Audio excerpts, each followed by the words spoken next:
David Energy, Ken Forhey, Scott Ringer, and Galen Ross battle zombies at the end of the world in George Romero's classic Dawn of the Dead, tonight on Cinema de Fromage. In 1968, George Romero brought us Night of the Living Dead. It became the classic horror film of its time. Not that room! Not that room! Now, George Romero brings us the most intensely shocking motion picture experience for all times. It gets up and kills. The people it kills get up and kill. This situation must be controlled before it's too late. They are multiplying too rapidly. Dawn of the Dead. Meet me on the roof at 9 o'clock. Getting out. I don't believe it. We're gonna What? get out in a chopper. We've got to survive. Somebody's got to survive. They kill for one reason. They kill for food. They eat their victims. Imagine, if you will, that something has gone terribly wrong. Shoot it, man. Now, accept the fact that there's no escaping the horrible consequences. George Romero brings back the dead. Night of the Living Dead has ended. Dawn of the Dead is here. We must not be lulled by the concept that these are our family members or our friends. They are not. They will not respond to such emotions. Operator dead. Post abandoned. We may never get out of line. It's everywhere. What the hell is it? Looks like a shopping center. One of those big indoor malls. What are they doing? Why do they come here? Some kind of instinct, memory, what they used to do. This was an important place in their lives. What is it? We've got a war.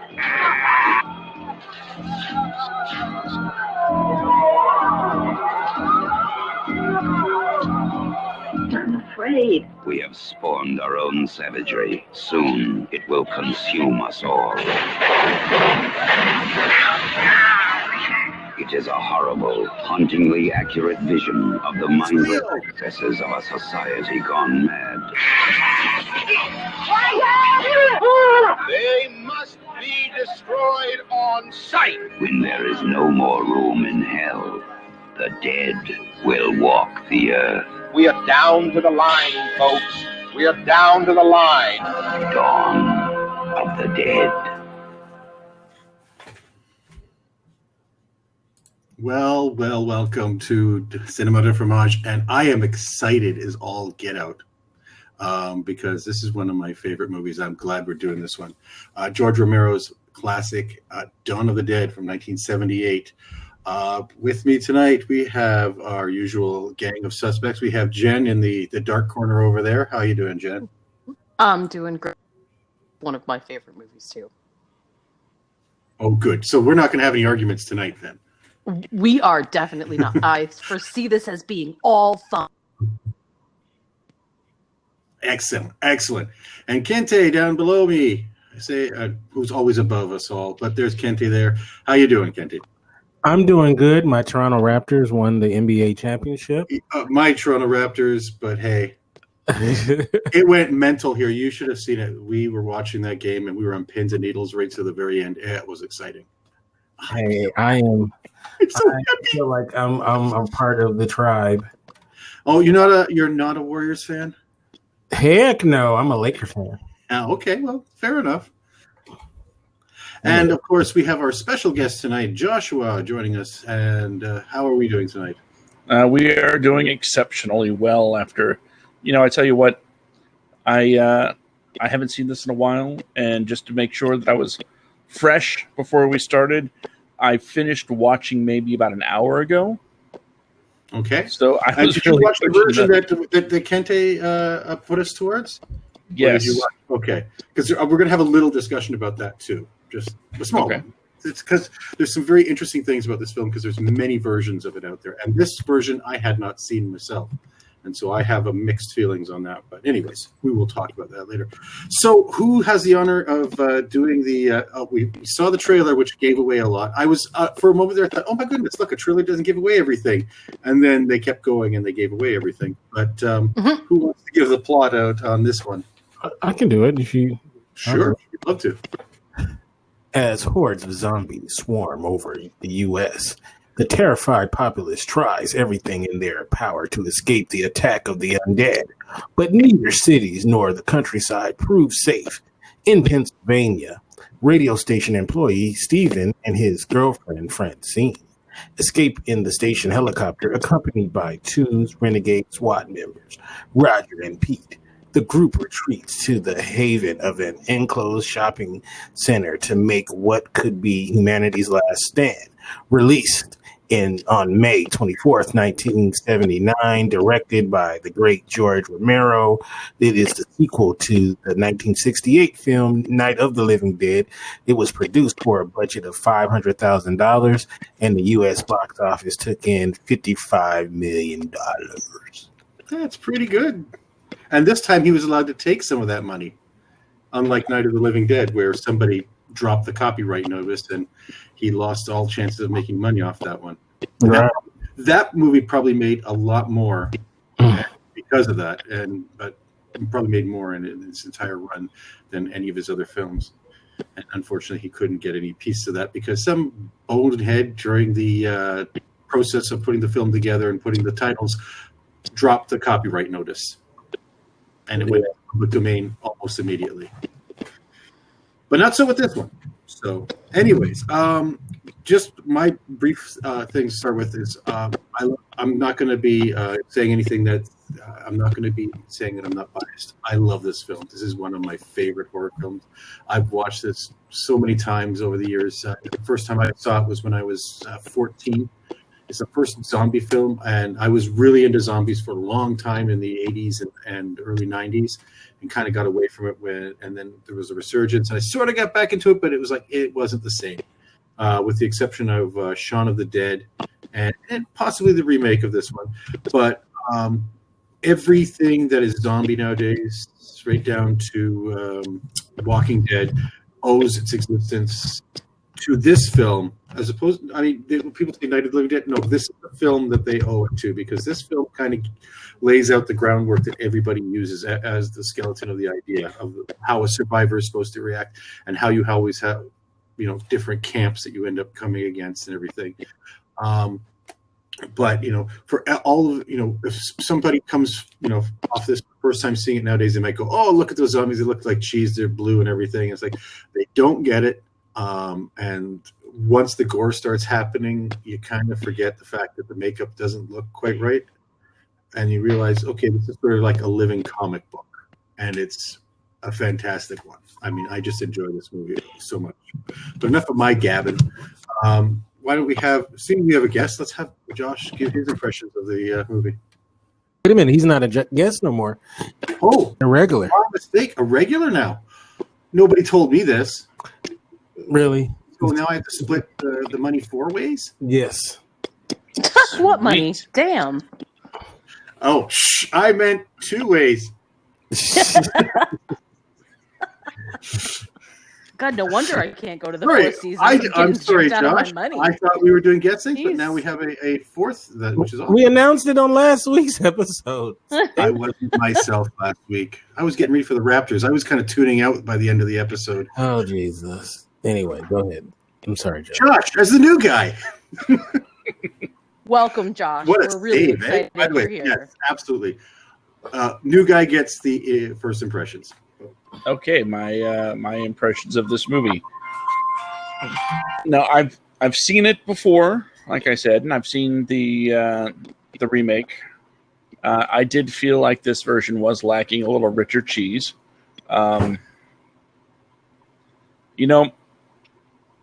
There are a lot of parts that I thought were kind of unintentionally hilarious, but considering who made the movie, I might reconsider that unintentional part, because just the timing of some of them were it really helped take away some of the tension when it was getting maybe a little too high. Kind of offered some relief, but gosh, this was my 4th zombie movie, and I know for a lot of people it's their first. But this movie, okay, to sum it all in a nutshell, it's the reason why I don't like malls. Yeah. That and, teenagers. But I don't know what else to say. This is an all-time classic, without a doubt. The cast, I don't recognize them from anywhere but this.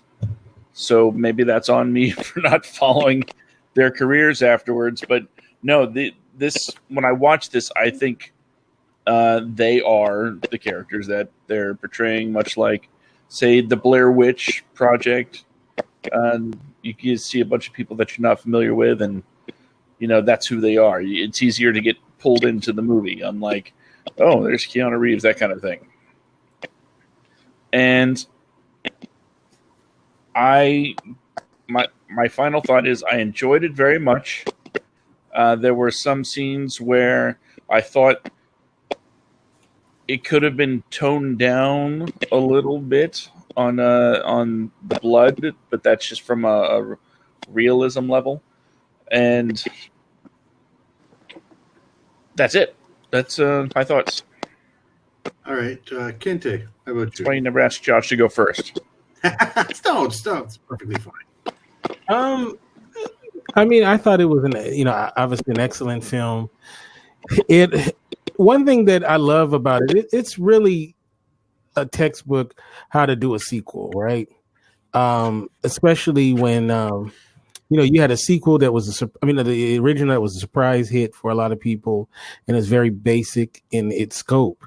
And then you take this one up and ratchet it up as far as put more into it and expand the premise of it and expand the world. And it really builds off of the first one.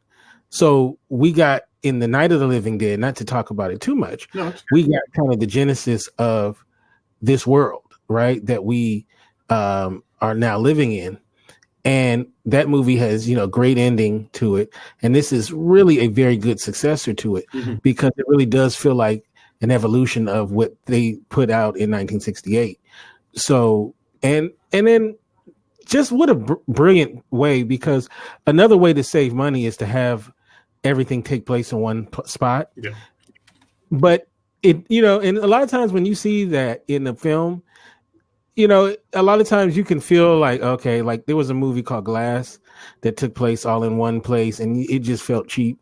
You know what I mean? Whereas this, although it's in one place, it makes sense because that's, you would think that's what a wonderful place to hold up. And I think they utilize the place really well. I mean, that's the thing. It's not just, we're in a mall. They utilized all the sections of the mall in interesting and fun ways. Now, I don't know if this is a true story or not, but if those little bumps on between them, apparently this film is the reason for that. When Roger does his little slide down the escalator down the middle. Right. Now, that may be apocryphal, but then again, these things do happen. People watch the movie. It was popular at the time. So maybe people were doing that and they said, enough of that, put these little bumps in there or something. But I mean, if you compare it to the remake, this movie utilized that mall 100 times better. I mean, the remake has some good things about it. I don't hate the remake, but I'll tell you, the way that they use the mall in the original is so much better. There's a definite use of the different levels and the different stores and everything else that made it interesting, as opposed to this is my background. I mean, it was almost not a character, because that's overstating it, but it had. You could feel that it was part of the story, that the mall was definitely part of the thing, as opposed to just being the background setting. Anyway, sorry, I interrupted, but go on. No. No, I agree. We're on the same page. Yeah. Yes. That would be Jen's turn now. Mm-hmm. She's muted herself. She's thinking. She's about to. Yes. Oh, here it comes. Well, I seem to have audio issues when, I don't know, whatever. Anyway, this movie is one of the few movies that I remember watching when I was a bit younger. And, I've had this lifelong sort of love between understanding what a movie is trying to say and how it's written, metaphor, and how to figure that out. And this is one of the few movies that I remember coming to sort of my own understanding of it before anybody pointed it out to me. And it reminds me very succinctly why malls have died. God forbid malls ever come back in a zombie-like death. Let's just never have that happen. But if you look at the structure that they put this movie in, it couldn't speak better to the idea of both materialism and this sense of like hoarding wealth, and ridiculously, because in the end, first of all, we all die and nobody's taking it with us, but secondly, none of our materials actually keep us from dying. I remember being so awestruck by how that sort of plays out with the living and the dead, all this stuff, all the money in the drawer, when they open up the drawer and there's all the even when they when the guys come through and try to steal stuff, it's like you're stealing from the dead, really? I mean, it was such a ridiculous overstatement of how things as opposed to valuing life, that it made a profound impact on the way that I understood how stories get told. So that's one. The second thing, though, is one of the reasons that I really love this movie is because there is such an awesome display of this. And before I understood sort of how this lines up, the tropey groups of people that get together, and how there's always the birds of a feather flock together in that sort of way, and how it is so much easier to tell a story about what is going to happen in the apocalypse of man when you put people together in these tropes and just sort of give them, this is your expected behavior. And I have to say, by and large, he really got it right. George Romero really got it right.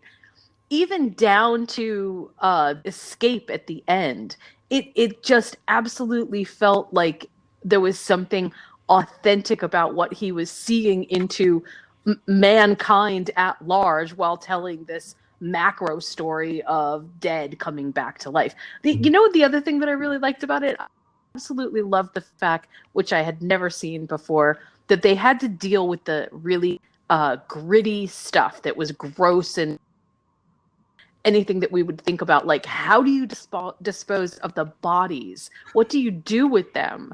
Yeah. How are you going to? And it was such a good idea, because like that's the stuff I think about. Like, well, all these that would have been taken to the roof and throw them over, and hope. But then, what if they come right back in? No, they're dead. Yeah, that was the whole thing. Oh, they're dead. Those ones are dead. They're not coming back. The brains were killed. Oh yeah, that's right. Yeah, you're right. But that ice rink could have been handy.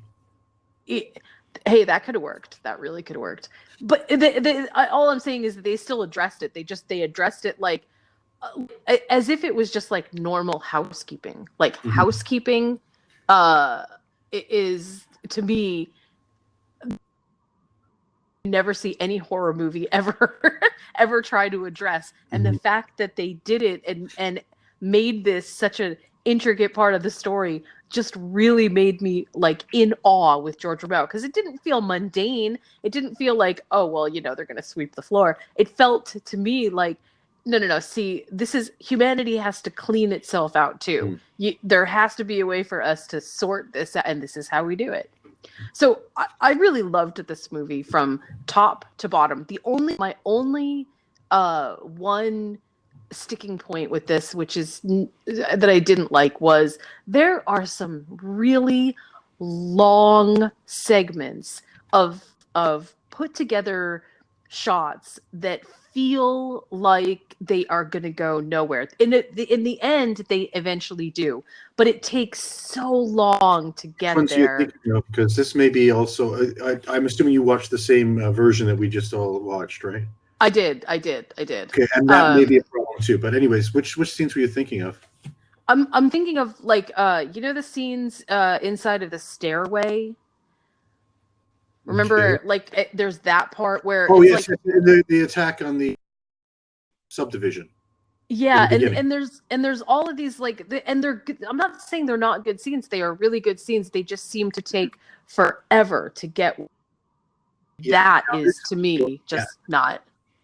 And this is a very lengthened version. So the version that we just saw is not the theatrical cut. And the theatrical cut actually works a lot better. It's a lot faster, and the music cues are a lot better, because I noticed in this one they threw music cues during that scene that didn't work, because originally it was mostly silence. There wasn't music. You were just hearing the sounds of the chaos. And there were less scenes. It was actually a little tighter edited. So that might but people want to see more, because it's like, oh, this is the Romero film. We've got more and more. Let's just put together more, and more is not necessarily better. The opening bit of that scene is actually a bit better, but as it goes on, yeah, it does drag. But I'll say the one thing I do love about this. Go ahead. Well, I was just going to say, one thing that in terms of how the pacing is done in this movie, which actually works to its advantage, is as I was rewatching this, because I've seen this movie many times, and as I was rewatching it, what I was reminded of was, even though that actually kind of bothers me because the pacing feels like, oh my gosh, couldn't they have done? It also really, in the end, it actually works in the sense that it is like a protracted madness that you have to go through in order to get to any kind of resolution. And in some ways, that feels very metaphor-like for exactly what was going on there, where there is so much, not just unknown, but even when you do know, there's still so much that you have to wait for. Things have to be done at their speed, at the dead speed. And there's not much that the living can do in order to make stuff go faster. In a sort of almost meta concept, it felt like, oh, okay, I get it. I see why this is happening. It's still hard sometimes, though. Well, the thing I find, though, that works for this movie, and unlike the remake, because I'll go back to that again, is it allows you time to get to know the characters. You're sitting there and they're doing mundane things, but you're getting to sit with them and see them, how they even do the mundane things, and the small little frictions that happen. Like, for example, between Flyboy, I'll call him that instead of Steve, Flyboy and Fran, that they're the couple, but there's so much friction between them, and you can see that you're watching a relationship falling apart over the entire course of the movie, and that's an interesting thing that you see there. And it's just it seems slow, but I like these characters. I really do. And you very rarely find that in a horror film, where you actually like the cast, where when something happens, you feel bad. So, I mean, and spoilers here. Sorry, folks, if you haven't seen it, don't listen anymore. But Roger's death, right, actually has a lot of weight and everything. I mean, the characters, you can see how they feel about it, but you feel bad because you see this inevitability that's coming, and he's bitten, and we know nowadays, oh yeah, you get bitten, you become a zombie, blah blah. But that that still was sort of fresh at that time. It wasn't a trope so much. I mean, yes, you saw that in Night of the Living Dead with the daughter, and that was sort of alluded to. But this film kind of brings it out even more, and it's really sad. So you're watching him, and he's in a lot of pain. They've got him on so much morphine. He's doped up, and his last scene is where he's before he becomes a zombie, he's basically sitting there telling Peter, oh, I'm not going to come back. Don't let me. And if I do come back, I want you to take care of me. But I'm not going to come back. I'm not going to come back. And the fact is, he does. And the best thing about it is, in the background, they're playing this TV thing with the one, the guy with the patch on his eye, the overdone guy, dummies, you're all wrong. You got to be logical, that thing. But, they put it right down the thing where his dialogue, it's right on the nose, right? We're coming down to the line. This is it. We can't go on. We're down to the line. And that's when you see Roger coming back to, back to life, as it were. And it's like, it's a great scene. And two things happen. A, it's like, oh no. And then same time, it's like you feel bad for everybody there, because you actually like these characters, and you feel like they sort of like each other in a way. They kind of grown together. And you don't see that in very many films. Like, I'm going to say, I've watched a couple of seasons of Walking Dead. I got tired of it. I didn't feel the same thing. I felt like everyone was like, oh, we have to do this, this, and this, and this. Oh, bad thing happens. We have to do this, this, and this. And there wasn't that kind of meshing as well. I mean, you had a few characters that everyone likes and they kept going on. But you didn't have that feeling like you do with these. Like, you want these people all to make it. You want them to be happy in this mall. And you want, it's the fantasy we all have. Oh, I'll lock myself in a mall and I'll get everything I ever wanted. I'll have all the food I want, all the stuff I want, and it'll be great. And you watch and you see them slowly going into a malaise through this entire film. So before, you've got, after Roger dies, you're watching them and they're living in this mall and it's no longer fun. And they're just kind of dragging themselves through, they've got all this nice room now with all the stereo equipment and the TV that's constantly on with static. And they're eating, decent food and everything, but they're not happy. They're not satisfied. They're miserable. But they have everything they want. So it's sort of like, okay, maybe getting everything you want is not what you need to survive. Josh, I want you to talk about what you think about in this movie. Can you hear me? Yeah. Can you guys hear me? Okay, so Josh, I want you to talk about what do you think in this movie about the fatalism, things are not going to get better, that this is our reality now that's going on through this movie. How does it make you feel when you watch it, and how do you think that adds to this chapter that maybe wasn't there in the Night of the Living Dead? Well, I'm probably going to say something. Can you hear me? Yeah, you have a delay. Yeah, but go ahead, just talk. Okay. I'm probably going to say something that's a little bit blasphemous, but I have not seen Night of the Living Dead. Wow. Okay. Yeah, I was waiting for that reaction, and so I'm not sure what the direct correlation is, but as far as watching this and thinking, wow, this is my reality, and nothing feels like it's ever going to get better. I can say for a good portion of people, that's everyday reality. And it's kind of funny how you can watch something like this that was made so long ago and feel like direct correlations to the world today. But I really think that just the fact that everybody is so screwed, and I don't know, some people were willing to accept it and some people weren't, but the fact that it was an inevitable fact that things are going to hell pretty quickly and probably won't get any better is, how do I put this? It helped make everything.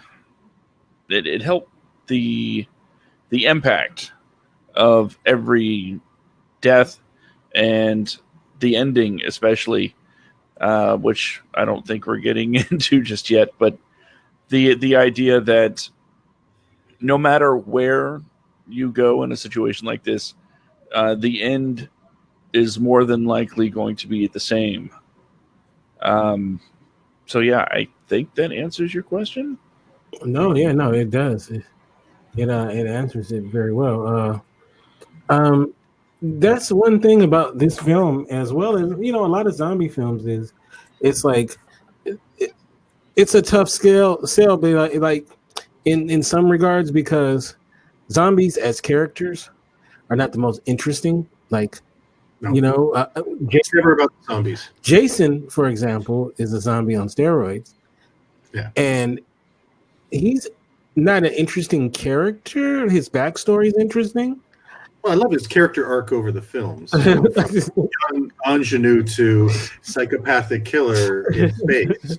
Which makes no sense because he died as a child, but he came back as a grown man.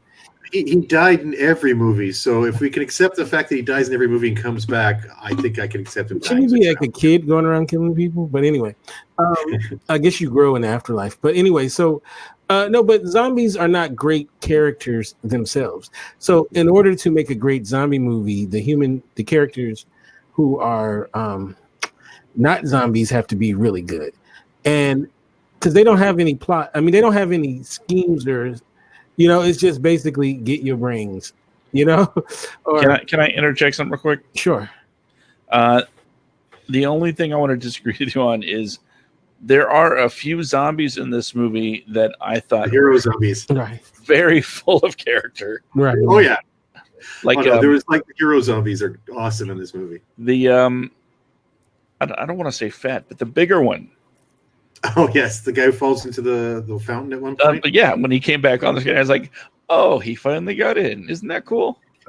The nurse, the Hare Krishna, the guy with the gun. That was my favorite zombie, where he grabs the one gun and he's holding it for the whole movie, and he won't let go of that gun until he gets another gun, and he looks at the two and throws the original gun and takes the other one, and it's still pointing at his head. It's like, all you have to do is pull the trigger. You got him. He's aiming at his own head. Go on, do it. Oh well. But you get what I'm saying, though. No. But I mean, yes, zombies are a force of nature as opposed to characters, right?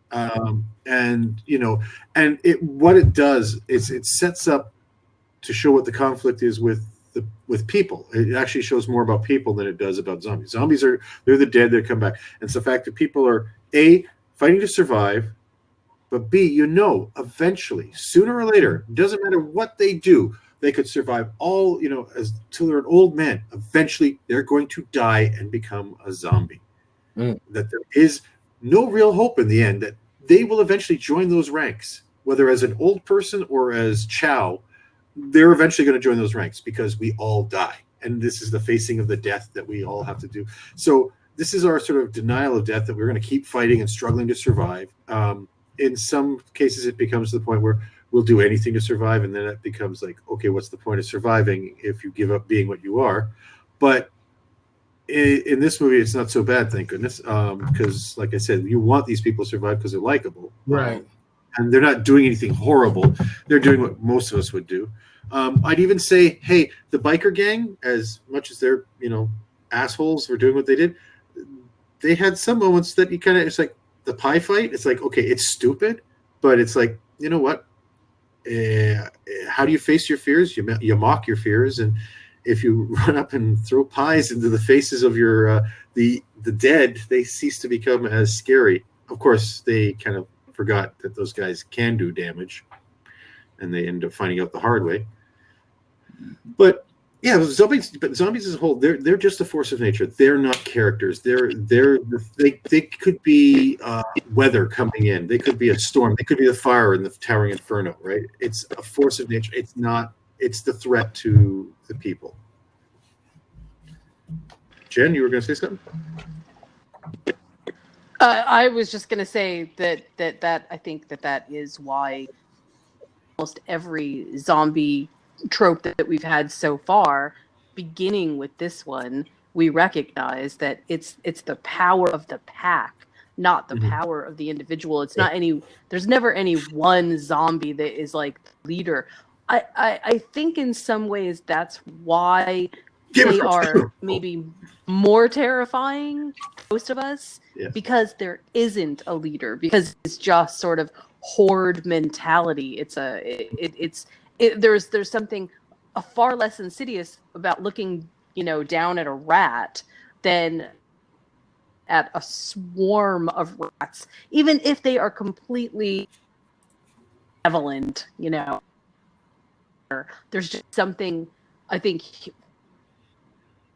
that's really scary about that. Mm-hmm. I was going to say, one thing I do like about this movie too, as far as the characters go, is that not everybody was an expert at killing. You see in the beginning, both Steve and Fran, Flyboy and Fran, were completely incompetent. Steve nearly kills his fellow survivors pointing a gun, to kill a zombie and taking pot shots, missing, and having the other guy on the other side and not even thinking, right? And he does a terrible job of, so in a lot of shows nowadays, everybody's an expert at killing, where it's like, okay, really? We're all basically, built killers that we can just do that instantly. So this one, there's sort of a learning curve for the people that have to survive. Like Fran has to learn to, like, you think about it, like in most, horror tropes, the female character is the weak one that has to be saved and is the thing. So, and at first she seems to be that person. I mean, she freezes the first time that she comes across a zombie and she doesn't do anything. While, Steve's sitting there on the ground rolling around trying to tell him, get out, she just stands there frozen. But by the end of the film, she's becomes, capable. In fact, she tells him, look, I want to learn how to fly the chopper. I want to learn how to shoot. I want to have my voice in the decisions.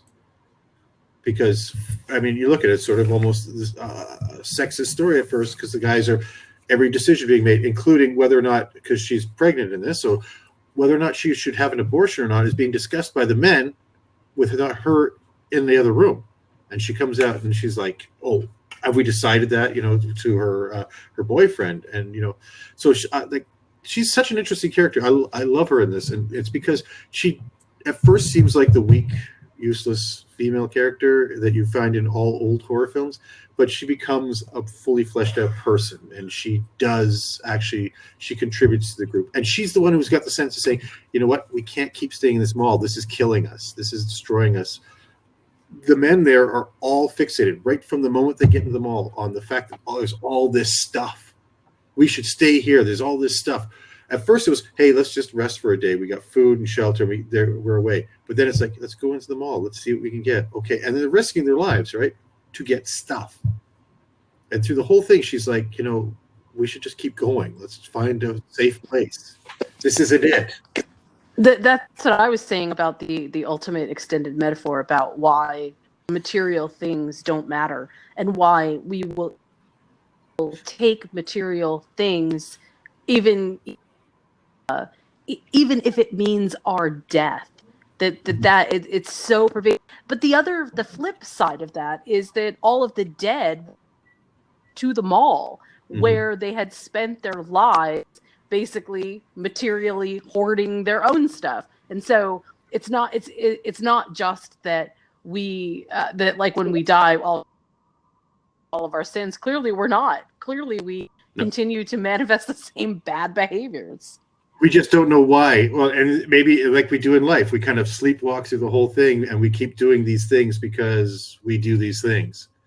And that's what happens with the zombies. It's like they don't know why they want to be here. They just know they have to be here, which is one of the lines one of the characters says about them, which is, which is great. It's because they said, oh, they're here for us. No, they're here for the place. They just know they have to be here. They don't know why. Where would you be then as a zombie? Oh, I don't know. I think I'd be here. I'd be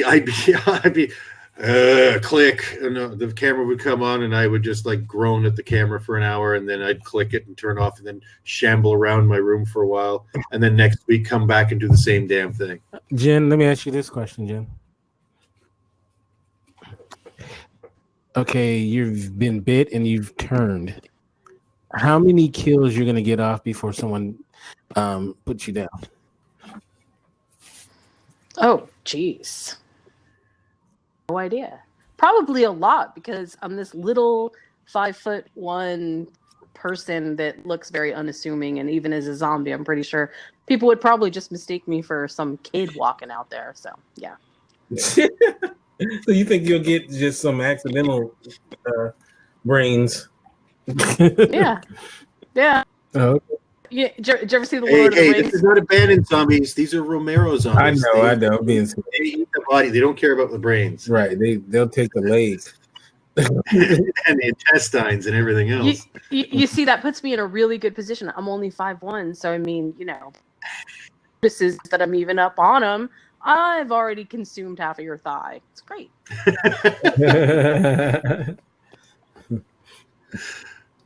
What about you, Kente? How many people? I think I'll get a good 6, and then that's before someone gets me. I think I can get a 6 in. I'll get 6. Yeah. before they take me down? What about you, Josh? How many do you think you would get before they take you down? All of them. The last one. So now let's talk about. Okay, so I mean, we all love this film, but let's bring out some of the elephants in the room about the film. Just because anyone who's coming to it fresh, there's things you do have to realize, and might put you off at first, but we could say you'll overlook them if you pay attention to this film. You'll overlook these things. We already talked about the pacing. The zombie look is, if you're coming to this fresh, is not. I don't know if you saw if you see the trailer, you can sort of see it's basically blue makeup and people walking around, and it doesn't look convincing. It's not supposed to. This film, he was going for sort of, like I said, it's sort of a comic book feel, because if you look at it, the blood they have is this really over the top garish red. It's not like realistic looking blood, and they did it intentionally. The makeup for the, also because it is low budget, they just had to slap on as much makeup on as many extras as they could, with a couple of hero zombies that have extra parts on them. But for the most part, thank you, we have people in blue makeup shambling around. That might put you off, but after a while, you kind of just accept it. I mean, this film is great. The acting is not exceptionally stellar for the most part. There's a lot of other characters come in, and they're a little over the top in some cases, or they're really not great in others. But once again, the main characters, though, I mean, I love all of them. I think they all put in a great performance, and they come across as genuine, real people. They're not character types. They're not, here's the cop, and I mean, two of them are police officers, but they don't come across as this is the tough cop, and this is the grizzled cop, and here is the housewife, and here is they have jobs, but that's not their characters. And their characters are kind of interesting in a way, and the way they bond is really interesting too. And so our main characters are really good, but a lot of the extras, including some of the zombies are not good. Some of them are over the top. Some of them are good. But the other guys, sometimes they come across like the opening when you see all the people in the studio where it's pandemonium and everything. Some of the actors are really. There's one guy who's supposedly angry, and he's doing this all the time. And I don't know what that is. Is that anger, or is that him having a seizure? I don't know. But he's doing that through the whole thing in the background, and it's just awful. So becoming a zombie gives you blue balls? Blue everything. Yes. I'm assuming that's the blood draining away from you, turns you sort of a blue pallor. Oh, make sure I don't turn into one. Now, mind you, the makeup for the other actors, as we can see in this scene here, the guy who's supposedly Mexican is done in really bad brown makeup with a bad wig, and he actually says things like, "There's 1,000,000 coppers," and I'm like, wow, okay. He's supposed to be Puerto Rican, if I remember correctly. But yes. Yeah, and we know that because a racist cop goes and screams about. There he is, there, not looking very convincing as a Puerto Rican. In fact, that could be something from the 30s or 40s, for God's sakes. But cheap films sometimes. You do what you got to do to get, because he's like, I typed this in, he's a Puerto Rican, and these are poor people being assaulted by the police. And so you could see what the writer is trying to do, the director is trying to do, didn't have the resources, didn't have maybe certain actors, and decided this will do. So yes, there's some bits in there that kind of, don't work as well. But but as a whole, this film is definitely entertaining. This film has a lot of influence. Every zombie film you have, this film is the influence. Night of the Living Dead was the start, and and I'll say, you look at that, Night of the Living Dead was bleak, was a dark, bleak film. This film, not so much. There's a lot of color. There's a lot of, I mean, even with the gore and the excess stuff, the better effects were the gore effects, because, like I said, it looks cheap with the blue makeup, but the gore effects are gross and disgusting and awesomely visceral. Like the bite of that woman's neck. Even just the tone of this movie was far more optimistic. Yes. Like, that there's some redeeming value in it. I mean, that there are escapes, that there are that the sense of dread and inevitability are very prominently lacking, which is kind of Well, interesting. and I think that's intentional too, because they're in this mall, they're locked away from the rest of the world in their fantasy world where they get everything they want, and they keep forgetting the danger. In fact, I think that scene where Peter is playing tennis against the wall by himself, and he stops, and they're all bored, and this whole time it's just nothing but stuff in the mall, the montage in the mall, nothing but stuff they're doing in the mall for like a good 10, 15 minutes, and it ends with him doing this thing, and the ball kind of bounces off, goes over the ledge, and lands on a dead corpse of one of the things, and you see the zombies, and all of a sudden the music goes, bah! And then suddenly you realize, oh yeah, they're completely surrounded by the dead, and you hadn't seen them or heard of them for that entire time. And that's sort of, I think, intentional. I think. Let me ask you a question. Go ahead. Sorry. I was just going to say, and see, what I think makes this so striking is if you've seen the second remake of this, where they are again in the mall, and they still do a lot of the same stuff. They still do a lot of the same, the groups get together and they're troped, and there's still a lot of the same sort of overarching meta plots going on. But what is interesting is there is a sense of inevitability. There is a sense of absolute, even the end credits, speak to a kind of, okay, well, and that is so different in this George Romero piece than I have. There's a reason for that, though, because that scene where Buddy busts in and takes his shotgun and blasts that guy's head open. Yep. If you look very closely, it's a painted over face. It's actually a bust of Galen Ross's head that was painted over in brown paint or whatever they did to change it. But the original ending was Peter was going to stay where he did, and she was going to watch as the zombies are coming up, realizing he's gone, realizing it's all hopeless, and puts her head up into the helicopter blades. And that was the original written ending for the movie. And by the time they were getting to the end, Romero's like, I like these people too much. I want to give them a happy ending, even though we know there's not going to be a happy ending for them in the end. There's not going to be far they're going to go. They're going to run out of fuel. Eventually, things are going to go bad for them. But at least for our sakes, it's a sort of a happy ending. But the original ending was going to be bleak. It was going to be Peter lets himself get torn apart down in the mall because he doesn't want to leave it, and she realizes there's no hope and has her head chopped off by the helicopter blades. What a way to go, by the way. Yeah. By the way, my favorite scene in this movie is the zombie that gets his head chopped off with the helicopter blades. When they're in the airport, which is one of my favorite things. The only part of that is that you could see that they built up the head and everything, and something went wrong, so it kind of flattened, so he almost had a Frankenstein look. So you could see there's something wrong with that guy's forehead. It's way too tall and his head's way too flat. I think something's going to happen to that head. But hey, we have to do our due diligence. Kids, if there's any kids listening, do not stick your head in helicopter blades. No. Please don't. Don't do it. No, that is bad. Let me ask you a question, King, and then we can filter it out. In 1978, this film comes out, and it's a sequel. And, yes, now we have a lot of reboots and sequel mania and stuff like that. This movie came out, 10 years after? 9 years or so, yeah. Can you give us some perspective on sequels at that time, like the idea of doing a sequel?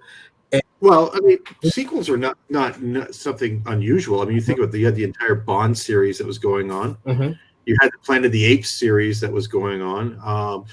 Even the ripoffs of Bond, you had Our Man Flynn or whatever. There was like 3 movies of that. So sequels aren't. No, I mean, I'm not saying that it's new, but was there a huge public outcry for sequels? no. You can understand. Think about the way films were done back then. It was one and done. Right. And if you're lucky, it went on TV. Right. If it was, one of those films that could be made for TV, or it was bastardized into the television version, where they killed the aspect ratio and make it 4:3 to go to your TV, and then they overdub all the offensive language and edit out any offensive scene. Was sequels like a dirty word though? Because I can remember reading something about Charlton Heston never wanted to do a sequel, and he was forced to do the sequel of Planet of the Apes. Well, there was the idea that sequels were always cheaper. Mm-hmm.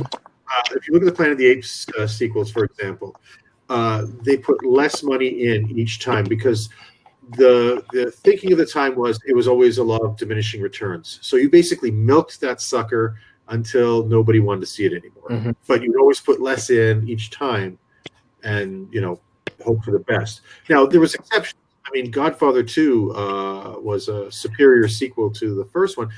Got Oscar nominations and awards as well. So but then you look at things like let's say French Connection 2, not so much. Mm-hmm. Exorcist 2, oh God, no. Mm-hmm. Or like oh devil no. No, oh God, no, just don't watch it. It's awful movie. Well, can't the devil get some revenge in the sequel? No. Also, he got a bad rap. And I want to thank everybody for not choosing The Exorcist 2 on this list of movies to review. Not this time. Maybe next time. If we're gonna do one, we got to do Exorcist 3. That's geez. That one I might be sick that day. If you want to do cheese, the one to do. No, because I want to see James Earl Jones being attacked by locusts while wearing his tribal gear. Hilarious. Oh God. But there's a George Romero angle in all of this, which is that George Romero didn't have much. People weren't expecting the same things from George Romero in the beginning as they were when this movie came out. And then it really was a big expectation. So maybe I feel like I feel that in the movie. Oh, you know what? I think that would be. I think for Day of the Dead, yes. For this one, no. George had been putting out a couple of films here and there, The Crazies, Martin, and a couple of others, and hadn't been doing so well. But Night Riders was after. Night Riders was after this one, but he was doing his thing. Like he liked to make independent films. He didn't want to do a sequel. He was approached by the Italian producer Dario. I'm going to say it right, Argento. Anyways, he was, and they came to say, make a sequel. Everyone loves Night of the Living Dead. Here you go. I'll give you money. Make a sequel. And he was reluctant at first. And the irony is, in the end, the only films he started making after 1980s, after the 80s, were sequels. I can't remember what the last commercial film he did. Was it Monkey Shines? Maybe. What a great concept too, by the way, Monkey Shines. Y'all better not pick Monkey Shines, by the way. But I mean, I think that was the last big budget film he did. Well, Land of the Dead, of course, but we're not.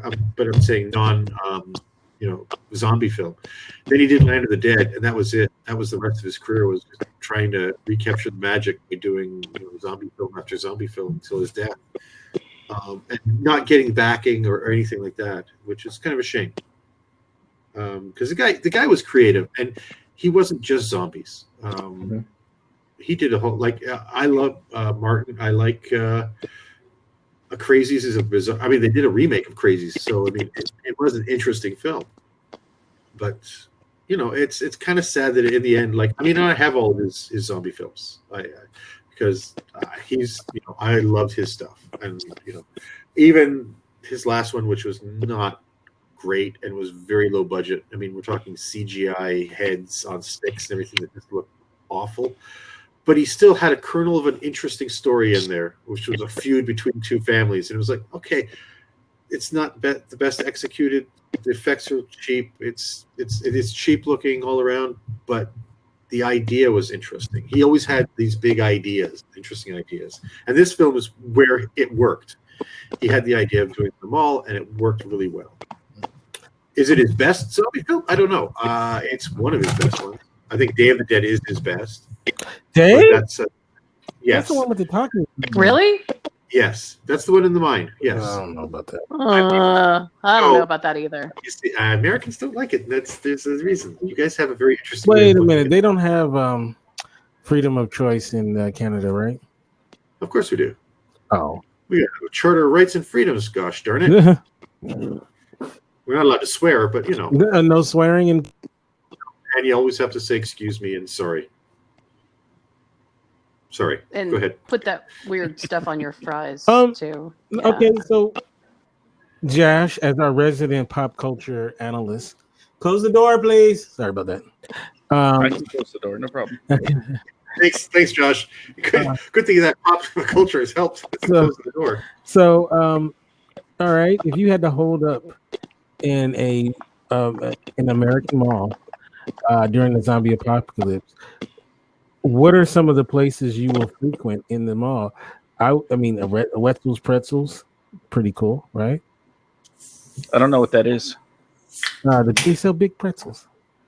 Oh, over here it's like Auntie Anne's. Yeah, we have that too. Where would I hold up in a mall? Let's see. What year? 2019. Okay, how successful is the mall? Your Jacksonville Mall that you have. Because half of one of them is completely empty. the one not empty. The one not empty? Yes, okay. The one that's decent. Your kids actually might want to go to that one.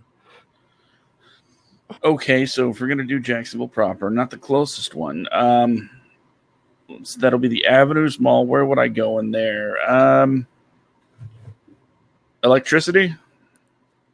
Is that a place? Store? No. Do I have electricity at the place? You got electricity. Powered.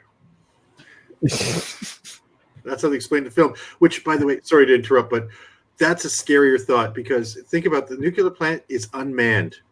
Those things need people to keep going, or things go bad. So you'd rather have a hydro plant. It would have been a better answer. Sorry, go ahead. Go ahead. Like Last Man on Earth. That was the.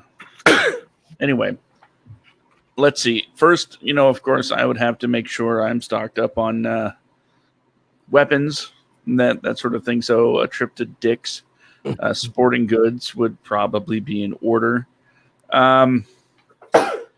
And to be honest, I know we're talking about how most of the guys in the film were like just going crazy over, let's get this stuff, right? Mm-hmm. I honestly think that to prevent myself from going absolutely insane, I would need to take a trip to the FYE or the GameStop just so I have something to do when I'm not actively murdering the undead. GameStop. When are you gonna have the last of them? Yeah, it's all gonna be like zombie stuff. It's when I'm not killing them, I'm playing Resident Evil. There we go. Minecraft. This doesn't take me out of reality at all. Look at the creepers. What about food? Are you gonna go to Sbarro's or? Well, I just figured whatever I felt like at the time. Taco Bell one day, Sbarro another day, just whatever I'm feeling. Okay, Taco Bell's bad at the after zombie apocalypse, where the meat's been sitting there for about several weeks, a month. I don't think it's going to get any better. Well, it's better, yeah, but it probably better. isn't going to get any worse. Oh yeah, yeah. How would I notice? What you're saying? Limit to the amount of bacteria that's on those things, and it can't get any more than that. And everyone knows fire sauce kills everything. Yeah, right. I was just gonna say that. What about you, Jen? What do you get? What are you going to be frequenting in that mall? Oh, in your close mall to you? Oh man, the only close. This is really unfair because the only close mall to me on Maui is this one. There's one mall, one. So I guess the what I could is locking myself in the movie theater and just rerun whatever is out in the theaters at the moment. So oh no, do you want to be somewhere dark though? What's that? Do you really want to be somewhere dark? Yeah, well, like I said, a little. It works to my advantage. I mean, they can't see me either. So look at the choice of films these days. You really want to be watching those over and over again? I feel like I'd rather be in that reality than the one outside. Oh, you can see. You can see Dark Phoenix over and over. Yeah. Oh, hey, there you go. It could be an Adam Sandler film. Listen, okay. In that case, yeah, I think I'd actually rather die. Yes. I am just hoping that we can time the zombie apocalypse with a weekend when like a Chris Hemsworth movie comes out or something. That would be good. So what about during one of those Marvel marathons? Oh, see, yeah. That could and totally work. right now you would have Men in Black International, so that's right. You can go for Chris Hemsworth. I'll go for Tessa Thompson. I would actually like to just back that up with this small, which is I'm really not rooting for the end of the world. I mean, I guess there's no good way for the end of the world to happen. The end of the world happens in a zombie apocalypse. I've seen too many zombie apocalypse movies to think that there is any way we are ever getting anything out of it. So yeah. Okay. Let me ask this question then. Zombie apocalypse happens, right? There's got to be an asshole in your life, or maybe in the past, maybe an ex boyfriend or girlfriend, maybe ex boss that fired you. Is there any? You don't have to give any names, but is there anybody you can think of? You don't have to say who it is. That if you saw them roaming around as a zombie, you had a chance to be the one that puts them down. Is there anybody you would, that you would be like, oh yes, like back away, I got this one. Do political figures help? Because I can think of several right off the bat. Yeah, they do. They do, yes. In fact, you know what? I will make a special trip from Hawaii to Washington, D.C. just for the big event. Yes. I'll tell you this, though. In the world where the dead are walking around, the only thing I want, besides having enough food to eat, is a lot of Vicks Vapor Rub to put under my nose, because that world will reek like nothing on earth. I have smelled what a dead raccoon smells like, and to have millions of dead people walking around, it will be a very pungent world. Right. So if no, that's not how it works. Look, we had this discussion in a writers group where we were basically mapping out the end of the world, and what we decided was whatever the virus is that basically reanimates the body, it also completely and totally makes it not smell at all. Yeah. Yeah. Okay. So that sounds like writers wanting to make sure that push away something that's going to be the reality. So bullshit. They're going to rot. It would explain why nobody smells them coming, and they can sneak up on people. Yeah. You should be able to go, oh crap. Right. No, it's me. Sorry, I didn't wash in 5 days. You know the difference, though? See, I'm the only person in this conversation who's not a parent. But I'm kind of jealous of you guys. In a zombie apocalypse, what better bonding time would you all have to kill zombies with your kids? Wouldn't that be awesome? What are you talking about? I'd be using them as bait to get rid of them. Go right down there. Daddy's got to escape this way. How cute, like Josh has some of the cutest little girls. How cute would it be to see Josh as a father giving one of his cute little girls a chainsaw and say, all right, sweetie. I'm writing this. Copyright, trademark. So my kid, one of my kids is actually studying for something called the ISA Arborist test. And a big part of that is he's got his chainsaw. He's got all his tree slaying tools. And so I'm standing right behind him. There has never been a time in my life when I would ever have think, you know what, this is why I had kids. I had kids so that they could protect me in the zombie apocalypse. Yeah. Aw. Josh, does any of your kids you think can handle a chainsaw? Yes. How proud would you I be like that when no hesitation. one of your little sweethearts come back with blood all over in the chainsaw? Like, I got him, Daddy. That'd be worth a high five right there. I'm going to throw a damper on this.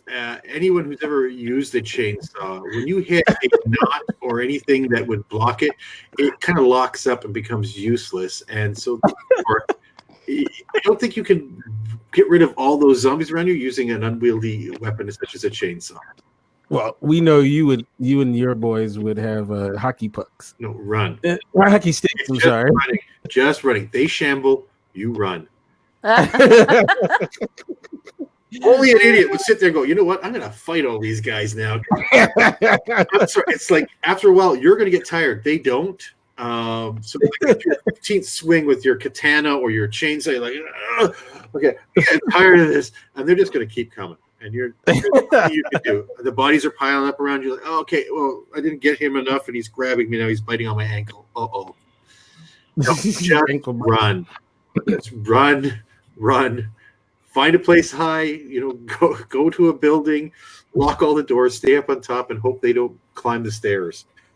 You know what? After this show, I'm gonna make a baby. So, how by yourself? No. Like out of what? Lego? What? What are we talking? For a moment, I was need actually partner. intrigued. Yeah. I need a partner. I've got 2 test tubes. Yeah, right. I need a partner. Josh, what is the age? How young can my kid be before they can properly kill zombies and you feel comfortable putting them out there? Oh, God. Well, it depends on, how you raise them.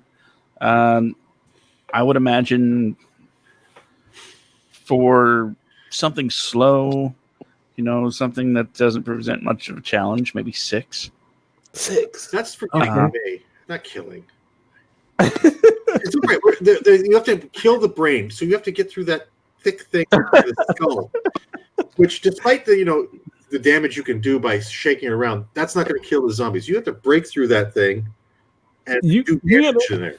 Crossbow training. Josh is from the South. Okay. So most of the I'm in the South. You from Texas?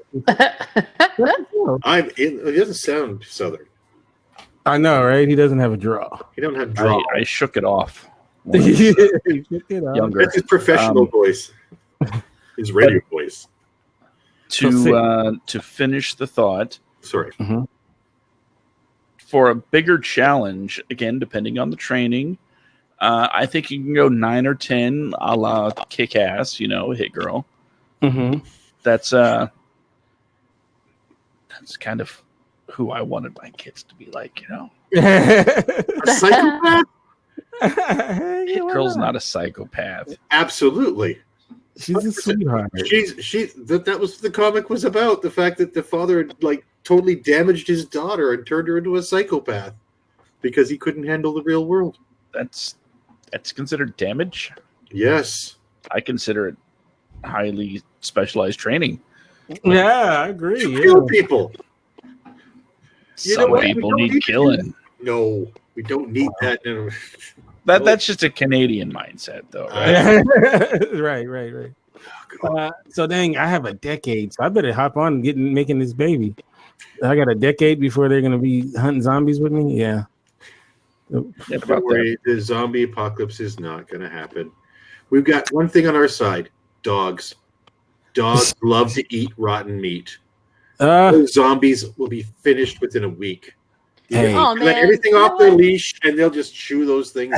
Have you heard of? You know what? I can't. And flies. I can't go through another I Am Legend. So keep the dogs out of it because I'm gonna Are you lose kidding? it. The dogs will have the greatest time in their life. They'll be sitting there chewing bones and legs and arms and everything. Didn't you see I Am Legend? I avoided it like the plague because I saw bits of it and it was awful. Oh, no, it was pretty decent. I actually liked that movie. I read the book. I Am Legend. I read the book and I thought Will Smith is not that character. I cannot. It's definitely a different story. It's even told, I think, from an adaptive standpoint, it's really told a bit differently in the movie than it is in the book. Yeah, and why was he alone and everybody else had a group? And well, I'm not going to ask. It's very different. It's just very different. And I can at some point I can tell you why he's alone. There were a lot of things that made sense if you really read into it. But yeah, you got to read into it. Well, and also the fact they changed the ending and everything because that one as will well look like a bad guy, and so they turned the things into mindless creatures. And no, forget it. I rather like I love the book. I like the Vincent Price version. I'm even a bit of a fan of Omega Man. Hate to say it, but even then, we know. That's the goofy version. That's the goofy version of it. What about Warm Bodies?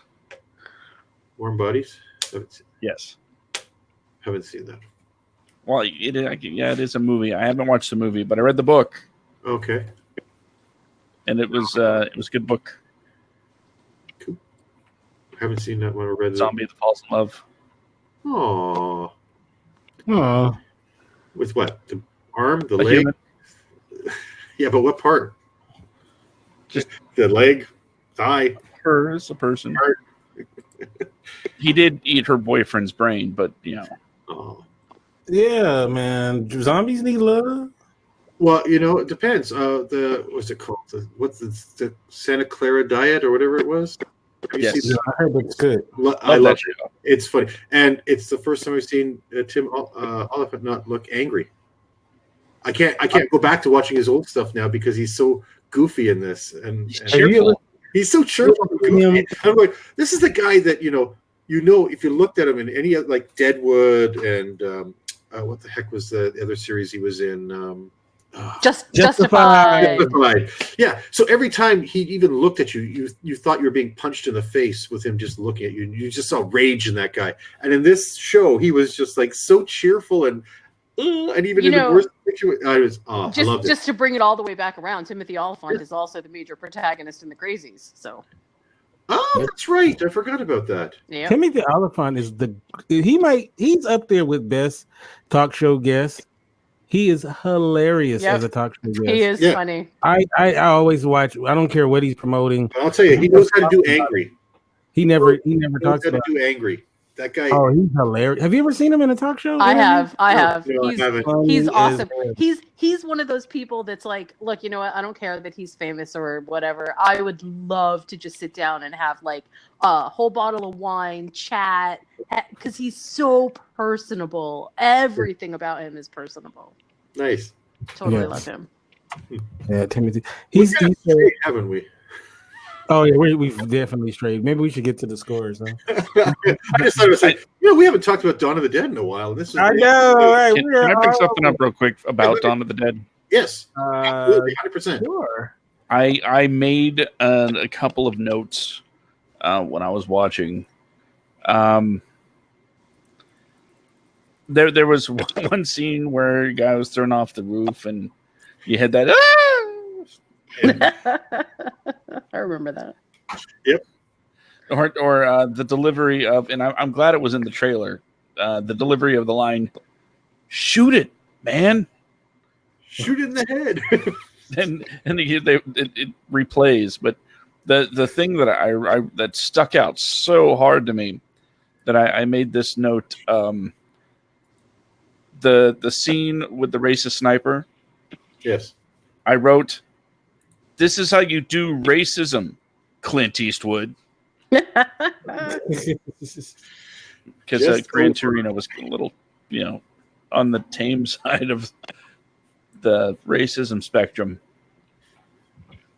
So yeah, I figured that was Gran Torino. Yeah.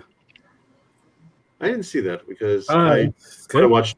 I mean, I like zombie films, but I didn't want to watch Clint Eastwood anymore because he's like a zombie now. It was after he started talking to a chair when I said, "This man is demented." Not demented. He's got dementia. Sorry. Hilarious. I got a colostomy bag too.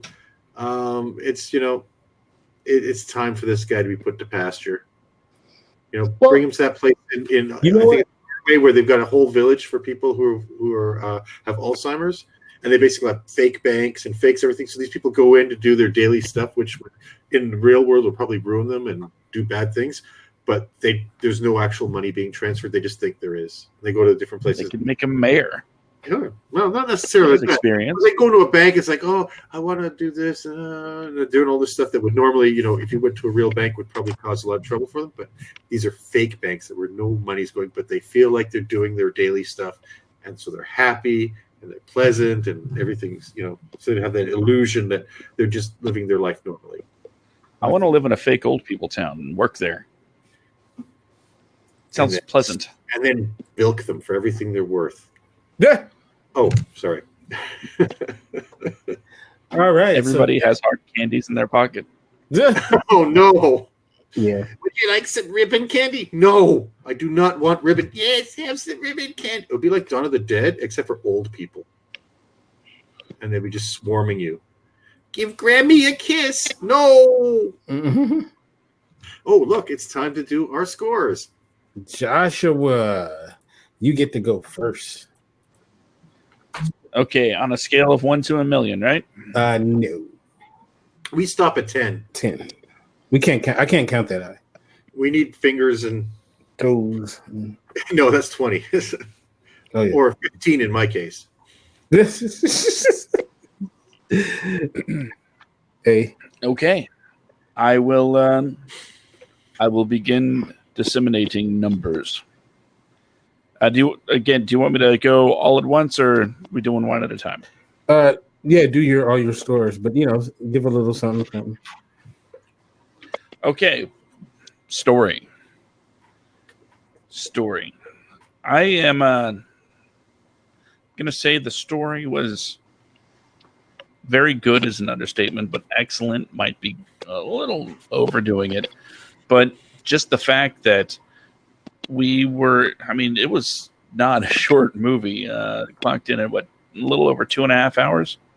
It did give a lot of time for development of the characters, and it really made us feel something for everybody, whether you liked him or you hate him. You would have some sort of emotion when it came to their fate. So it did pull me in. And the other side of that is, while there are deeper meanings to the locations and the backgrounds of everybody and how everybody mixed to most on the surface, it might just appear to be just another zombie movie, even if it was one of the originators. So balancing good plot with basicness of it being a zombie movie, I'm gonna give it a 7. Oh no, I'm sorry. Do story. I was wondering was gonna do your score for story, acting. I'm sorry. I'm sorry. Yeah, that's what I did. That was story. Story. He's doing story. Oh, so an 8 or a 7? 7. Okay. Oh, okay. I thought you said 87. I was like, 87. No. Yes. All right. Then comes the acting. While some characters were pretty low key and mellow and pretty even throughout, others seemed a little over the top. Especially, what was the thought that I had? It was, you always knew when the extras or some of the zombies or background panicky people were just happy to be involved with the production of a film, because they were the ones with the big smiles on their faces during all of the chaos. When everybody was like grabbing guns, and then you just see them not the. There were some cheese and extras on that in this movie, so I'm not really gonna count that as acting, but I just wanted to throw that out there. The acting, I'm gonna have to give that a. Some of the lines delivered were just bad. Some were really good. So I will go. I'm going to lean a little bit more on the benefit of the doubt and give it a 6. Because I do think there were some good performances in it. The score, sound, and design. They're such a blend of good sound effects of, and the other side is the really at times weird music and the weird times it would pop up.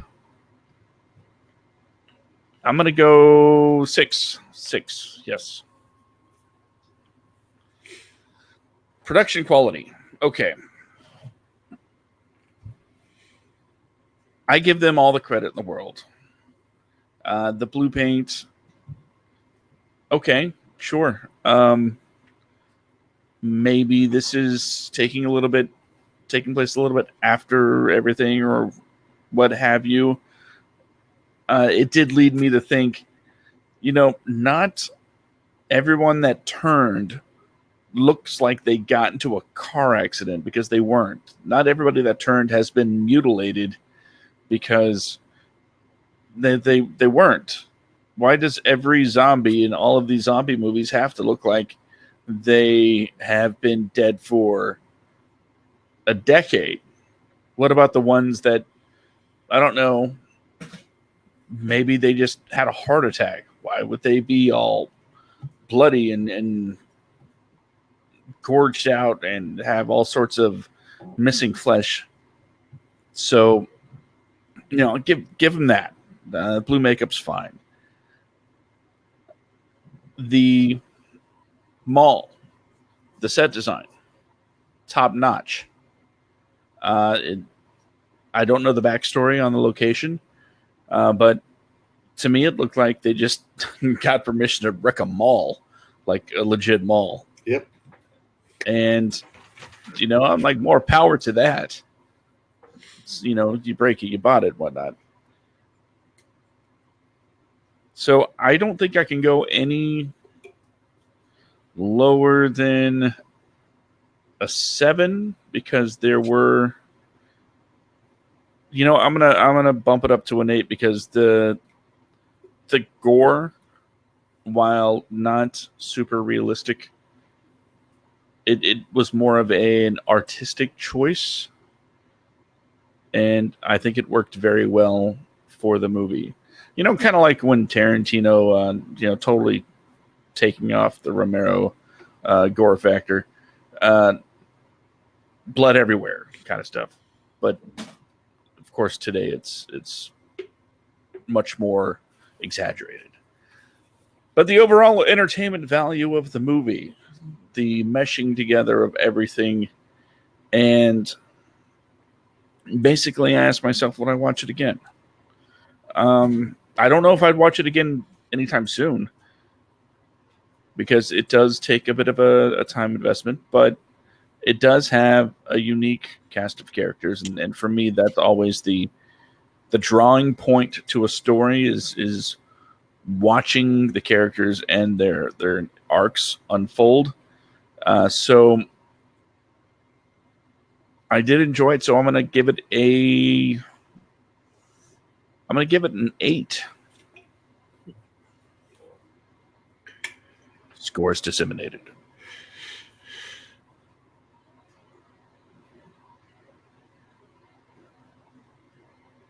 Okay. Who is next? Kente, you're muted. I can go next. Oh, continue. Okay. All right, so story.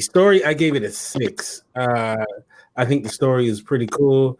A great expansion onto what they did in the first film. I think it works very well as a sequel. It does everything that you want it to do in a sequel. I thought it was pretty good. The acting was probably the worst part of it, just because they didn't have like the greatest actors in the world. So I gave it a 5. The score and the sound design, for what they had, what they were working with, I thought it was pretty cool. So I gave it a 7. Production quality gave it a 7. I mean, it looked great, very, great setting. The overall look of the film was pretty good, and I think it was you, King, who mentioned how everything was bright and all of that. That was a really good choice. And overall entertainment value, got to give it a strong 8. It's an excellent film, and it is one of the best films that we've had on the show. So overall, I give it a 33. So Jen. All right. Story. I gave this one of the highest that I think I've given a movie that we've seen on Cinema du Fromage. I gave it a 9. I not only like the concept of the story, but I love the story delivery. It's just so there's so much meta going on in it, but it's also that wonderful allegory of just human wastefulness. Acting, I only gave it a 6, not because I didn't like the zombies or anything like that, just there were some flat spots, and some of the people, I don't know, there was definitely almost a boredom factor that felt pervasive in certain scenes. Although I still think that they did a pretty good job. Score on this one, I only gave a 6. I feel like there's something missing for me with this. I don't know whether the sound editing just didn't quite work in here, or whether they didn't integrate properly, or whether it was intentional. But to me, it didn't quite resonate, and I didn't like it as much. It just made me feel uncomfortable in some places. So I only gave it a 6. Production, however, I gave an 8. I absolutely love every single aspect of this movie, from the way that even when they are on the stairs, how they shoot up and down. I loved that. I loved the points of view shots that felt sort of more up close and in your face. I even liked the ridiculous shots, like the one where the zombies figures out that he can go through the wall, and then they all sort of push in on the wall, and it just looks like one giant piece of wallpaper. Though it was sort of funny, but it even just that production value is actually really good. So I gave it an 8. And overall entertainment, I gave an 8. I would absolutely watch this movie again, even tonight. It gets my full-throated endorsement. Wow, full-throated. Indeed. I could insert a joke, but I will not. Keep it clean. Keep it clean. It would be a clean joke. I don't think you can after what you said, but okay. All right, my turn. Story. Definitely a 9. Let's face it, it's a great fantasy. I mean, any of us were like, where would you hold up in a zombie apocalypse? You would go to the mall, kind of thing. The idea. What about my makeup for last week? Oh, get out of here! I'm watching what you're writing there. Anyway, sorry. But yeah, it's the way that everything unfolds and everything in this is great. You get the feel of everything collapsing right from the start. You're watching a news production that is just falling apart, where the normal decorum, professionalism is out the window, and everybody is just chasing down, trying to get things done. And one guy's just trying to put things up on the Chiron that for places that have closed down, even though he knows they're closed. It doesn't matter, because he's going to get ratings, and that's all he cares about. And the themes of the thing was all about the pettiness of people against the overwhelming things that are coming at us. I love that. Acting, it's such a mixed bag, from the worst actors to the best actors. Like I said, the main characters, I loved every one of their performances. The non-main characters are pretty awful. They're the one cop who's like, "You got smokes? Where are you going?" "Up." "Okay." It's just like, oh. So it's so mixed. I want to say, I'm going to give it a 6, only because the good performances outweigh the bad performances, and because the main 4 are prevalent for most of the film, so you're watching mostly their stuff. Score and sound design. It's a mono film from the 70s, so it's not going to have the greatest sound design, but it's got the gonk, which is my favorite piece of music of all time. which is the one where they end it with, and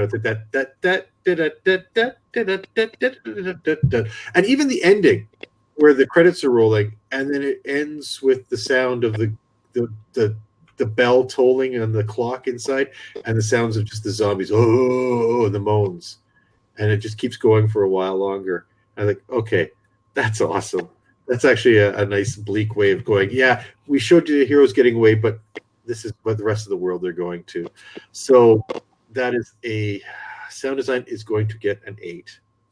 I liked the weird music throughout the whole damn thing. The production quality. So first, the look of the film. It's not a pretty looking film. It's definitely a cheap production. It's very flatly lit. It's a very flat picture. The reason for that is they basically went to the Monroeville Mall, which Pittsburgh, which is where this was filmed, in the nights, in winter, and shot where they could.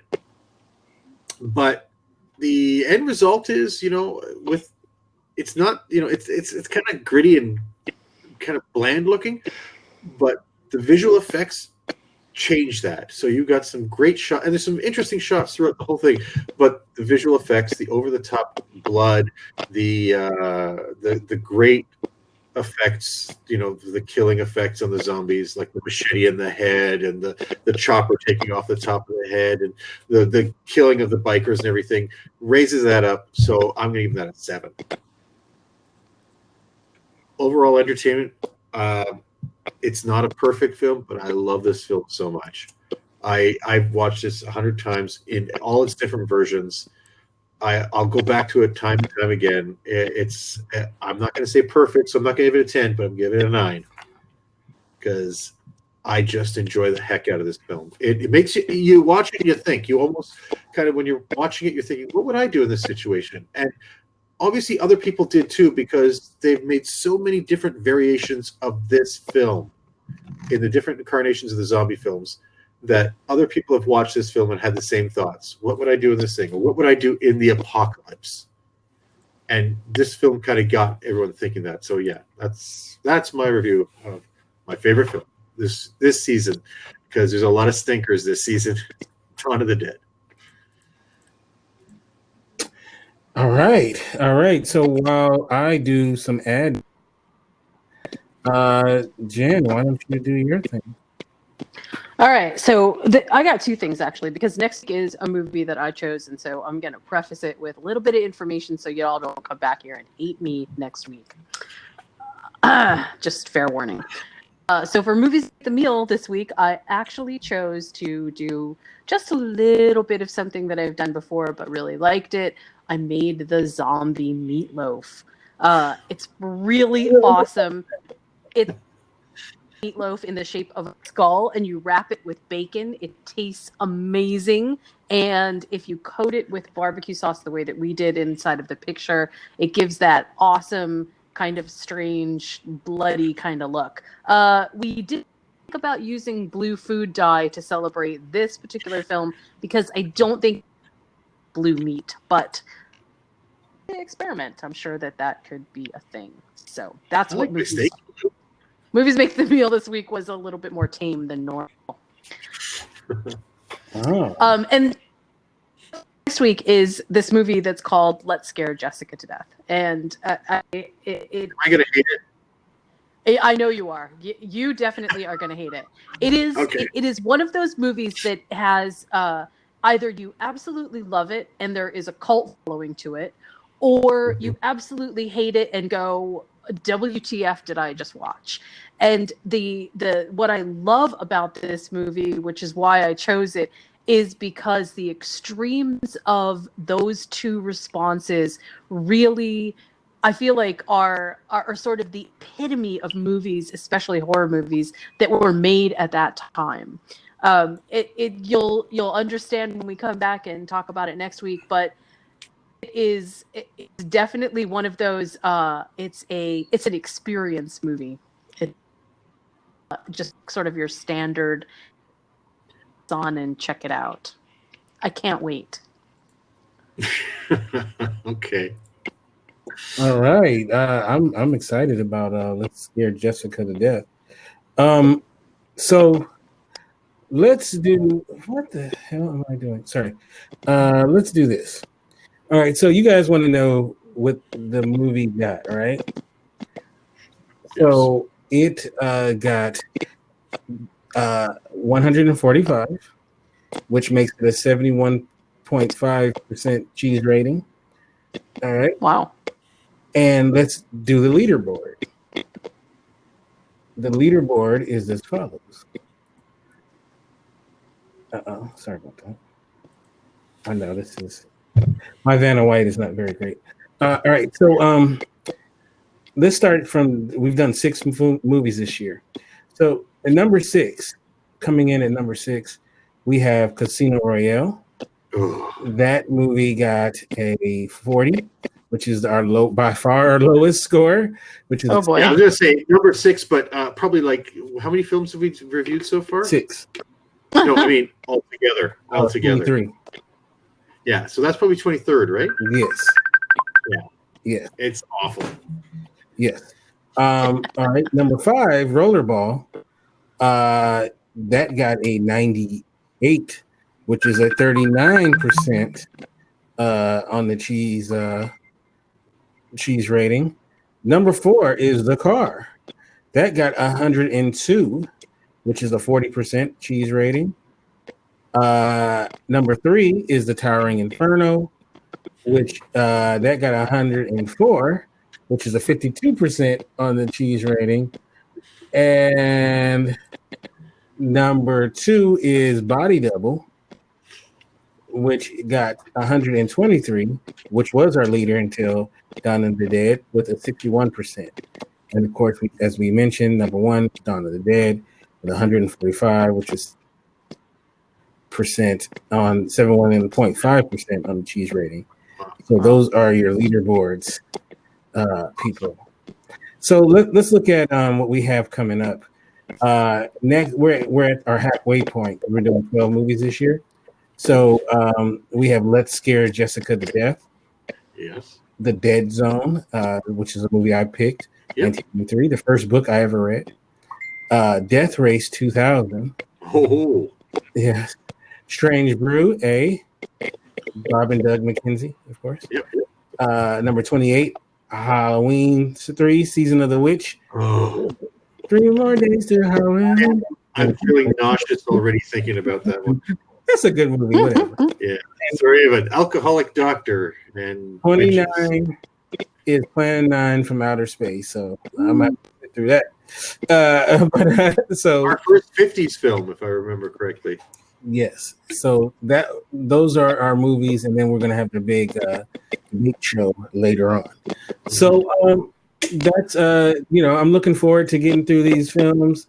Really exciting. There's another thing too I want to say. There's 2 things I want to say before we close out. There's another thing I want to do called movie matchup, where we take 2 movies that have a similar theme. I love this idea. Yes, and we compare the films. So I'm gonna tell you movies that I've already picked for those. Okay. Real quick, let's see. Movie versus. In season 1, we have Body Snatchers versus the Puppet Masters. So that's the Robert Heinlein Puppet Masters and Body Snatchers, which was not the Invasion of the Body Snatchers. This is the 1990s. They came out a year apart. We have Gravity versus Interstellar. Mm-hmm. We have Return to Paradise versus Broke Down Palace. Kind of switching it up a little bit. We have A Quiet Place and Bird Box. We have The Hunt for Red October versus Crimson Tide. Nice one. Duel, 1971's Duel versus Joyride, 2001. Okay. Dante Peak versus Volcano. Oh, okay, so both piles of steaming crap. That's gonna be fun though. And then the one volcano shaped. The Terminator versus the Matrix would be rounding it up. So okay. So both about because people said that I remember there was a debate like those movies are not. Remember, They're both about AIs that are control. So I would have said like Johnny Mnemonic versus what was the other? Well, we got to save some for a new season, right? And I want to tell a quick story about the remake of Dawn of the Dead. Yes. So me and a buddy, no, wait, actually it was me and who was it that went with me? It was me and my nephew John went. We went to go see the remake of Dawn of the Dead. And I think it had been out a month or so, right? So by this point, we saw it in the middle of the day. Mm-hmm. So it was just me and him and one guy, right? In the theater. It was almost like a private screening, right? So the guy sat behind me. Experience of Battlefield Earth. And that was opening night. So me and my nephew, the guy was sitting right behind us, right? So every time something scary or a jump scare would happen, the guy would legit freak the hell out. He'd be like, ah! Like a schoolgirl. It was unsettling. It was almost like you watching it in Scare-Vision or something. Like the guy would overly freak out, and it would make us jump because just picture every jump scare, a guy is literally terrified right behind you, screaming in your ear.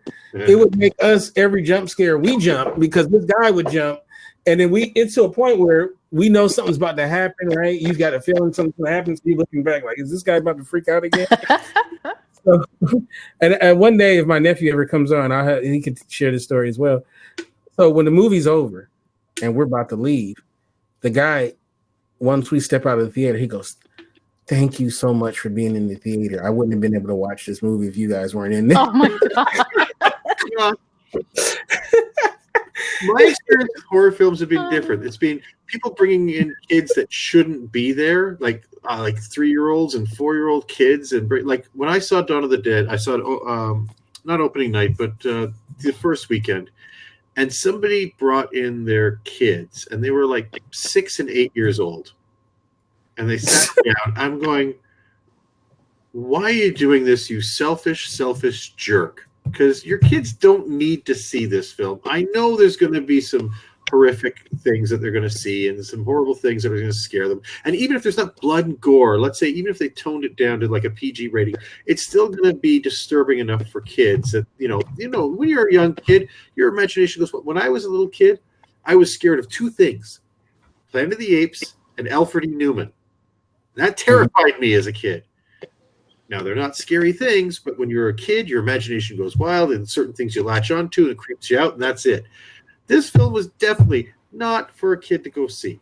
But, yep, they brought their kid, and they made them watch, and the kids were terrified. They were they were ghostly white, and they were looking like they didn't want to be there, but the parent didn't care because they wanted to watch this damn film. And every time, I don't like going to see horror films in the theater anymore because there's 2 things that happen. Either the kids are there, that throws me out because I'm going, they shouldn't be here. Now I'm worrying about this kid, and I don't even know this kid, and I don't care really, but I'm now worried about this kid.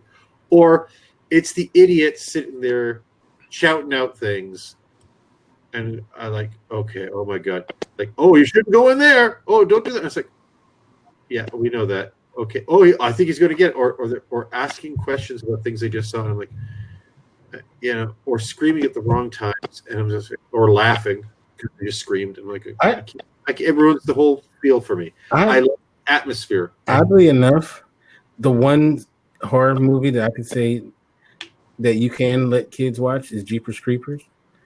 You just can't let the director. You can't. Let me finish my joke. Gee. So you ruined my punchline. You just can't let the director babysit your kid. Yeah, there you go. Okay. Sorry. I didn't realize that's where you were going. I ruined it. Honestly, that's actually really terrible, Kente. That's really terrible. I don't know why I laughed at that. I should not laugh at that. Sorry. No, Jeepers Creepers is a good movie. I think the first two. The last film I saw in the theater, horror film, was what the heck is it called? The one with the little girl who gets her head chopped off in the accident in the car, and the family falling apart. Oh, Hereditary. That's great. Thank you. Love that film. Great ruined for me by the audience. They were reacting the wrong way for half the film, and they were talking and they were carrying on and asking stupid questions. I'm going, I can't enjoy this film. It's got atmosphere. It's interesting. It's intriguing. It's disturbing me.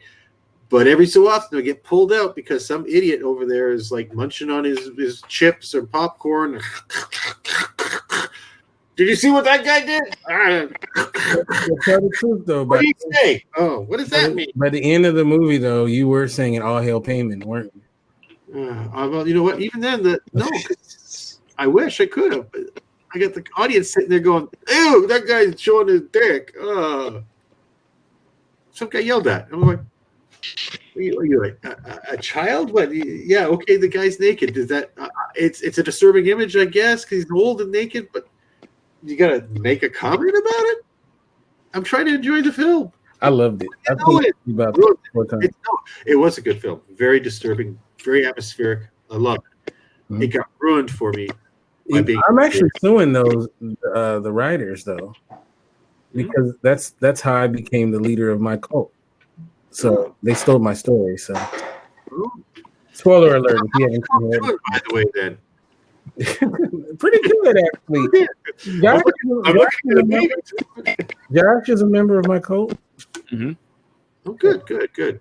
Yeah. Well, I actually feel kind of left out because I'm not a member of the cult. I just not? You're the secretary. You take all the minutes. Oh, okay. I see. We had male secretaries too.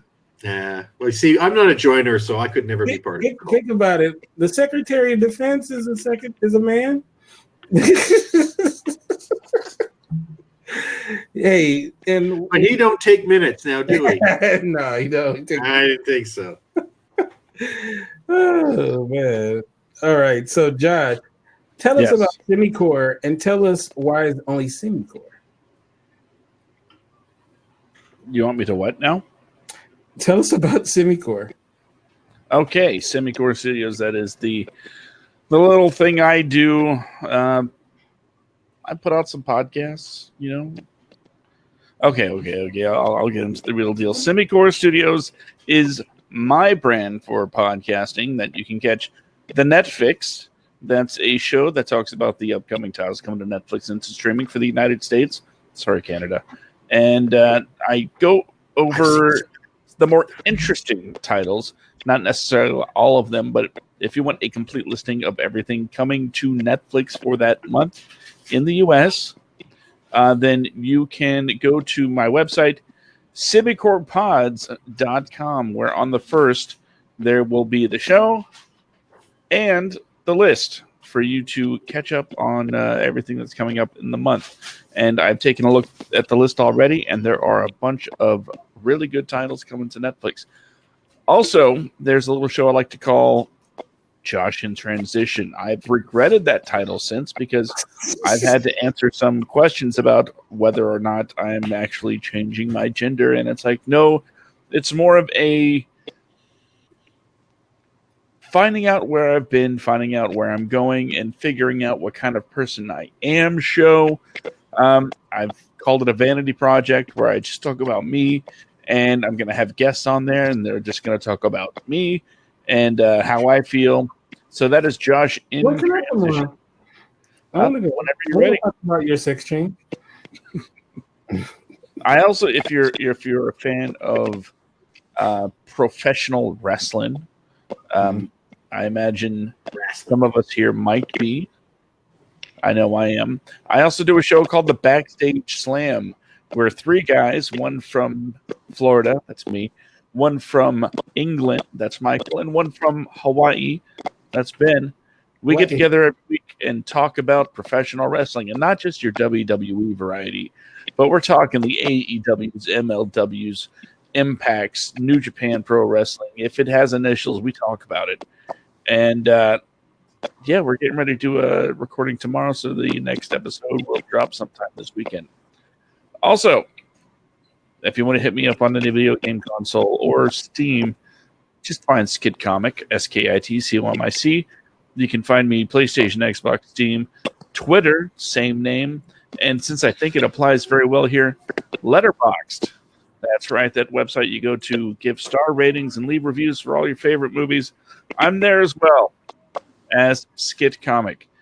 So you can see my score for Dawn of the Dead as well as a slew of other movies if you head over there and just check it out. Now, is that kid behind you your child or one of the workers at Semicore? Both. Okay, shop.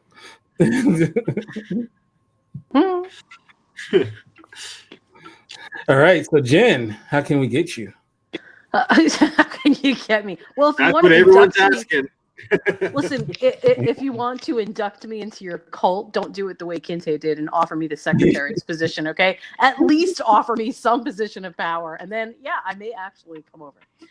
You can find me on social media, on Twitter at followingbliss1, and you can find my websites at moviesmakethemeal.com and criticallaughs.com. Okay, secretary is a great position. You ever watch Mad Men? We are not. We'll have this conversation off the air, man.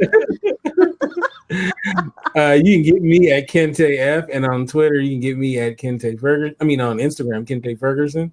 And we'll be back, of course, next week. But on Mondays we do our show, Come Men and Women Talk, the Mars Venus show at 6 p.m. Pacific, 9 p.m. Eastern, right here on Get Vocal as well. So, King, how can we get you? Oh, you can't. I've given up on this whole social media thing. I'm a pariah, and you'll find me here each and every week, even after the show's over. I'll be coming on Vocal, just talking to myself. But if you really want to get a hold of me, kingpenguin@gmail.com, or you can look at my website, Professor Psycho's MovieMadhouse.com, where you can see a bunch of short films and everything. And we got a new project coming up, which is Driving with Professor Psycho, coming out later this week. I just have to blur out a bunch of license plates where I just go driving around as Professor Psycho and commenting on the joys of driving in the city. So I don't know if that'll catch on, kids. Hopefully it will. Yeah, it kind of feels like a little bit of that movie Nightcrawler mixed with Taxi Driver. Yeah, it's got that same kind of mentality, but hopefully it'll actually be funny as opposed to films. As opposed to disturb. I don't want to be disturbing. Okay, but I did catch a person with the cigarette out the window, and I'm like, and she was the most courteous person to everybody else, but she kept tossing cigarettes out her car window. Well, Mr. What an insensitive, courteous person. So, that kind of thing. Well, Mr. Bickle, I'm looking forward to it. So, all right, we'll catch you guys next week. Take care.